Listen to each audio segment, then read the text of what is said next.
What's up, everybody? Today we're going to be talking about anime. And specifically what we're going to be talking about is Ninja Scroll. And even more specifically, what we're going to be talking about today is the sort of fake sequel to Ninja Scroll, Ninja Resurrection. Ninja Scroll is one of those early anime projects that often gets ranked very highly in terms of how influential and how trendsetting it was for all of anime that would come after it. Often cited as a big influence in a shift in thematic focus for anime going forward, specifically focusing on more graphic and adult-oriented themes. Oftentimes it's cited by the Wachowskis as a huge influence on the Matrix series, and later the director of Ninja Scroll would go on to direct certain segments in the Animatrix. Ninja Scroll itself would receive a proper sequel in the TV series Ninja Scroll the Series, which came out in 2003. Which of course brings us to the thing that we're actually talking about today, which is Ninja Resurrection, also known as Makai Tensho in Japan. Now, obviously, if you had a gritty, dark, sort of adult-oriented anime in the time, the easiest thing to do would be to piggyback on the success of Ninja Scroll itself, which is pretty much what they did here. Essentially, they stylized the logo to be similar to the Ninja Scroll logo, and while it's never directly referenced, the two series share a main character in Jubei, although in Ninja Scroll, the character is Kibugami Jubei, whereas in Resurrection, it is the mythical/historical folklore character of Jubei Yagyu. The practice of looping unrelated materials into established franchises or popular properties was not that uncommon in the early days of bringing things over to America from Japan. We've already talked about how it happened with Final Fantasy Legends, and the first game in the Mana series, Final Fantasy Adventure, as it was known in America. But it also happened with other things as recently as Silent Hill 4, starting out as an unrelated project and then being extensively rewritten to fit into the Silent Hill lore, or even more recently with Konami's release of Castlevania Lords of Shadow, which started out as an unrelated project, which after Konami was impressed with it, was similarly rewritten exclusively to incorporate and serve as a reboot for the Castlevania universe. But that's not the weird thing. I mean, this anime is weird. It's a weirdo. It's not like other animes. I actually owned a copy of this growing up because I bought it from a secondhand store. I wish I still had the copy. I used to have a VHS of it, and I got it from a secondhand store because I thought it was Ninja Scroll, because everyone, on the playground, as it were, would talk about Ninja Scroll so much, and I got it, and I watched it, and I had no freaking clue what everyone loved, because this anime is, bug nuts insane. Let's get into it.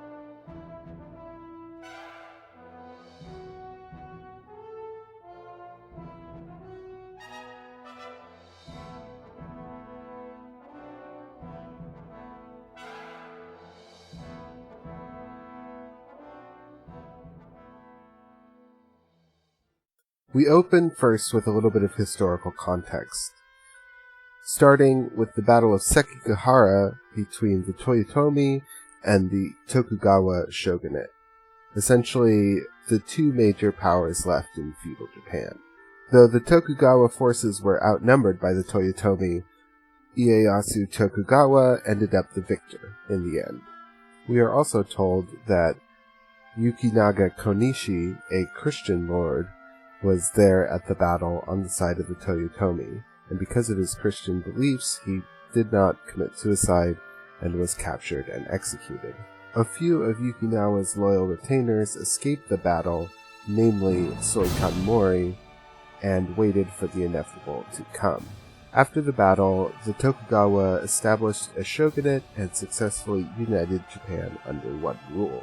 During this period, the Tokugawa instituted a very isolationist policy. Specifically, Christian missionaries were either hunted down and executed or exiled from the country, and no more Westerners were allowed in. One of these missionaries wrote a book of prophecy, which essentially prophesied the second coming of Christ. There was also another side to this prophecy. If the prophesized child was not allowed to take his Christ role, he would in fact be the second coming of Satan instead. We jump forward 28 years later and watch a group of Tokugawa shogunate soldiers tracking down a hidden group of Christians.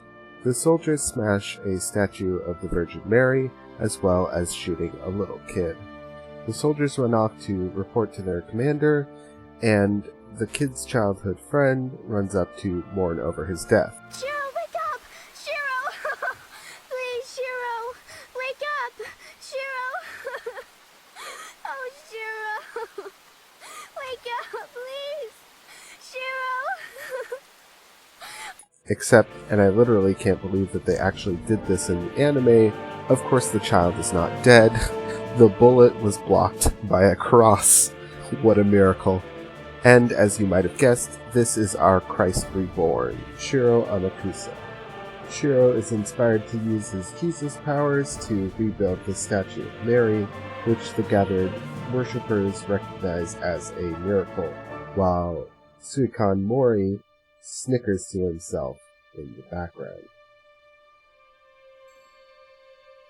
We get another time jump of about 40 years where we learn that the Christian survivors have rallied around and established themselves in a small castle fortification, choosing Shiro as their leader, who himself has chosen Mori as his military advisor and close confidant.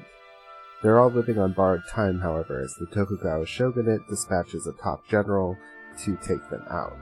Luckily for the Christians, however, Shiro's Jesus magic has kept them safe thus far. However, after a rousing speech, it's revealed in close quarters that the Christians will not survive much longer, and their food stores are dwindling. Shiro, being the self-sacrificing Christ figure that he is, decides that the only way for his followers to get out safely is if he surrenders himself to the shogunate. The ninjas take out the crosses, which provided a magic Christian shield for the followers, and suddenly they are left unprotected. There's a lot of killing scenes with lots of blood spurts and gore, which culminates in a showdown between Jubei and Shiro. Shiro goes through with his plan to surrender himself, and Jubei accepts his surrender, promising that the rest of the Christians will be unharmed. However, being the sneaky snake that he is, Mori has killed some children in the background and brought their heads along to try and frame Jubei for the murder. At the sight of such cruelty to young innocent children, Shiro breaks and kind of goes crazy. He uses his god powers to transform into his final boss form, and there's an epic showdown between Jubei and boss Shiro. My Christ! God, my Father! Grant me this power! Lord Shiro, down! Make your great power!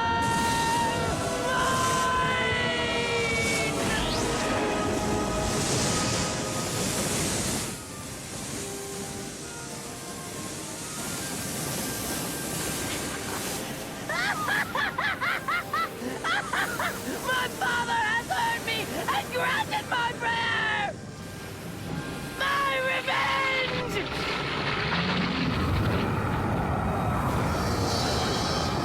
I just want to take a second here to say really quick that so far this story has been reasonably grounded. With the exception of Christian magic powers going on, it all takes place in a fairly realistic world. However, after this point, things really start going off the rails. Like, for instance, would you have guessed that one of the ninjas has a shoulder-mounted anti-air cannon that he can fire repeatedly just sitting on his shoulder? Or perhaps take the ninja who literally turns into a fighter jet with wings made out of blades and cuts Shiro's arms off. Like, why were we holding these powers back? Why didn't we just do this in the beginning and get the fight over with? So anyway, Jubei is able to take out Shiro with the aid of his ninja buddies, and this should be where the movie ends, right? Shiro falls through a stained glass window into the chapel in front of the Virgin Mary, where he lays dying. This last part of the movie I'm just going to let play because it's so weird, so bizarre, that I couldn't possibly explain it to you any better than to just show you myself. However, be warned that there is graphic, specifically sexually graphic, imagery here, although I think nothing that the YouTube censors will take issue with.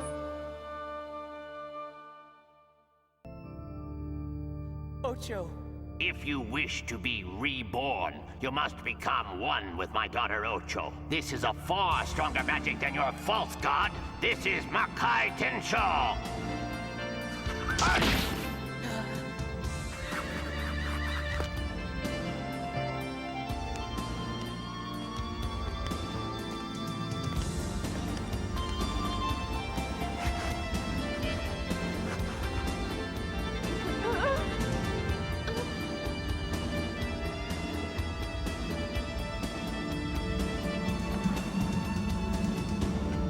Shiro, my own Shiro.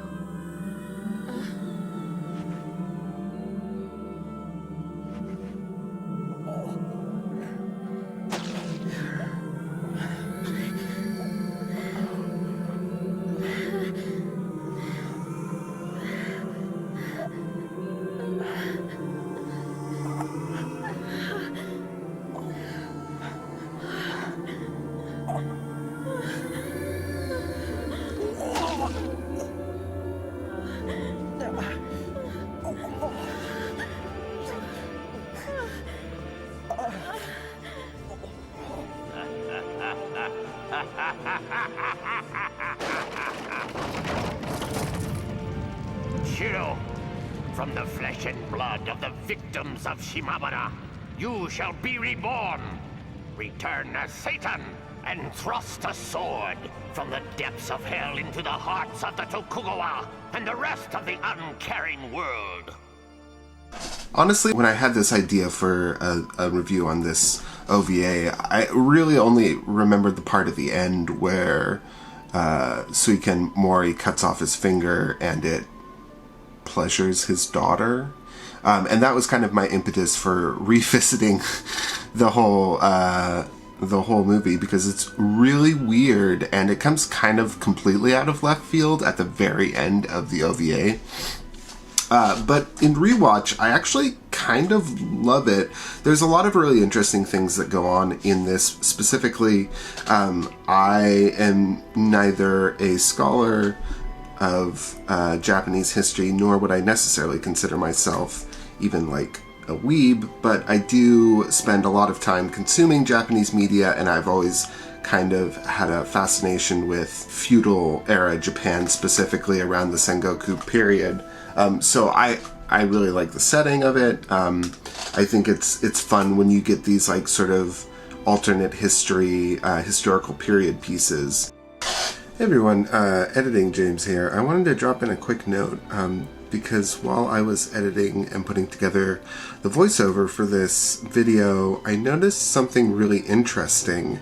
I was specifically Googling correct pronunciations for certain Japanese names because I noticed that the English dub does a really terrible job with pronunciation, and one of the things that I came across that was really fascinating to me was that almost every single named character in the game, except for the daughter of Suiken Mori, Lord Shiro's love interest, are actually real people that there is some amount of historical record of. Obviously, the Battle of Sekigahara happened. People like Ieyasu Tokugawa are real, and Hideyoshi Toyotomi are real. A lot of the named feudal lords are real people, but even Shiro was a real Christian-aligned feudal lord in Japan.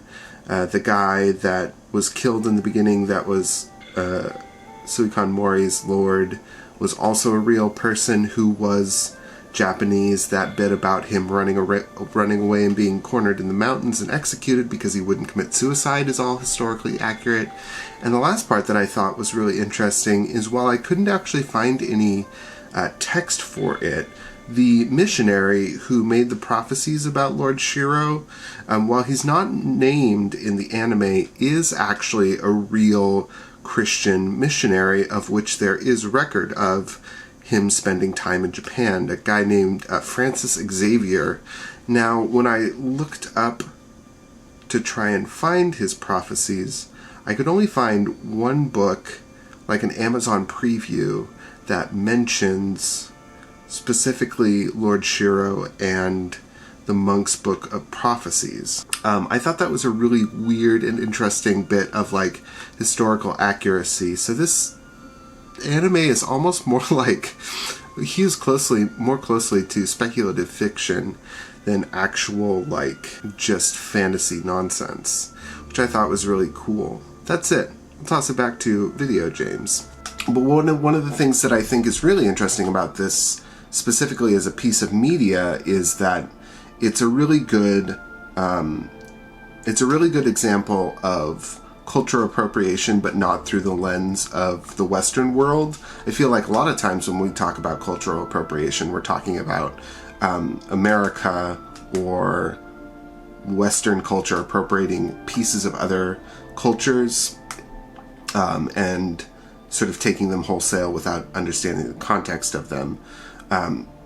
And this is a really interesting example of a thing that I've actually noticed happens quite a bit in Japanese media, just through, watching anime or playing video games or whatever, is there's seems to be a fascination with Western religion, specifically like Christianity, but its portrayal in the actual OVA itself is very much as a more Eastern religion. They specifically talk about like Christian magic and Christian sorcerers in the OVA, which is not something that is really portrayed in Christianity and stories of Christianity, even though you have examples of like prophets or Jesus or holy people, performing miracles, healing, bringing people back from the dead. Those are all things that are variously could be described as sorcery, but the way that they are specifically portrayed in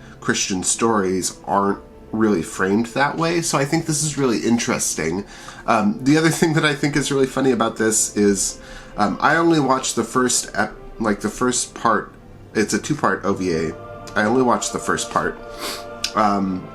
But I think it's really interesting that even though it spends some time like setting up the historical context and giving you a little bit of background for like Suiken Mori and Lord Shiro, it really doesn't waste any in-between time in getting to the action of the plot. There's very little backstory that goes on.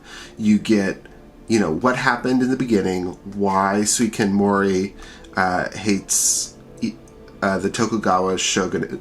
Then you get that little bit with Shiro where he's saved by the cross, and then you're basically into the end action of the movie, which I suppose must be setting up further plot development later on. And I feel like in a more recent adaptation, or if you were to do this now, from a more modern lens, you would spend a lot more time with Shiro. You would build up, this is the major, battle that sort of shaped his ideas, or like it would seed more examples of like Suiken Mori's sort of villain turn at the end.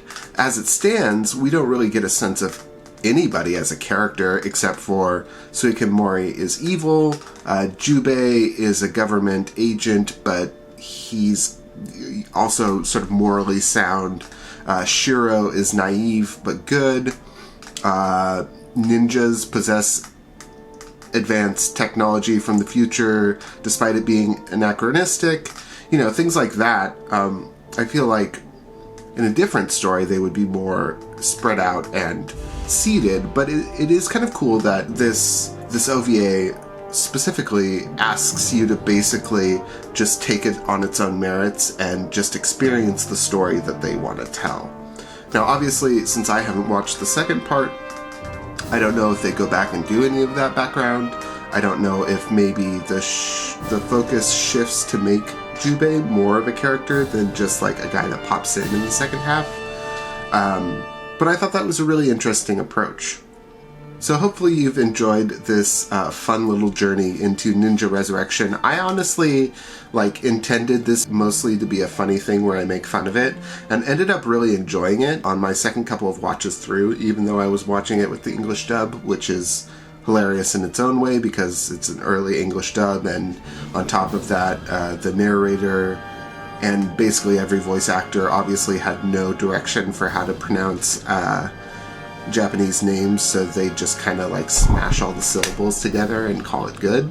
I might at some point want to come back and review the second part. That might be a fun, interesting thing to do. I would honestly encourage you to look this up if any of the footage that I showed or stuff that I talk about seems at all interesting to you.